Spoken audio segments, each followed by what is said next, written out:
ఓం శివాయ గురవే నమః. శ్రీ భద్రకాళి మాత్రే నమః. చంద్రాయ భవాయ మృత్యుంజయాయ సర్వాయ తే నమః. నేను మీ రుద్రోజు నాగరాజు.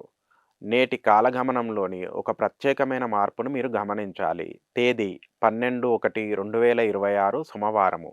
తిథి విషయానికొస్తే మధ్యాహ్నం 2:12 వరకు నవమి తిథి ఉంది. శాస్త్రరీత్యా నవమిని రిక్త తిథి అంటారు. కాబట్టి మధ్యాహ్నం 2 గంటల వరకు ఎటువంటి శుభకార్యాలు ప్రారంభించకపోవడమే మంచిది.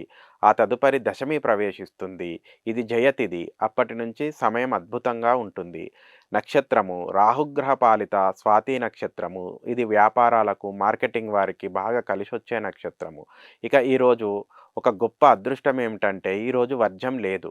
అంటే గ్రహాలకు ప్రతికూల ప్రభావం చాలా తక్కువగా ఉంది. కానీ మధ్యాహ్నం వేళ 2 దుర్ముహూర్తాలున్నాయి. మధ్యాహ్నం 12:24 నుండి 1:12 వరకు మరియు 2:48 నుంచి 3:36 వరకు. ఈ సమయాలలో ముఖ్యమైన పనులు వాయిదా వేయండి. ఇక ఈరోజు మిథున రాశి వారికి ఘాతవారము. సోమవారం స్వాతి నక్షత్రముల కలయిక మిథున రాశి వారికి మానసిక ఒత్తిడి మరియు అనవసరం భయాలు కలిగించే అవకాశం ఉంది. ముఖ్యంగా జీవిత భాగస్వామితో గానీ, బిజినెస్ పార్ట్నర్స్‌తో గానీ వాదనలకు దిగకండి. మౌనంగా ఉంటేనే మీకు విజయం.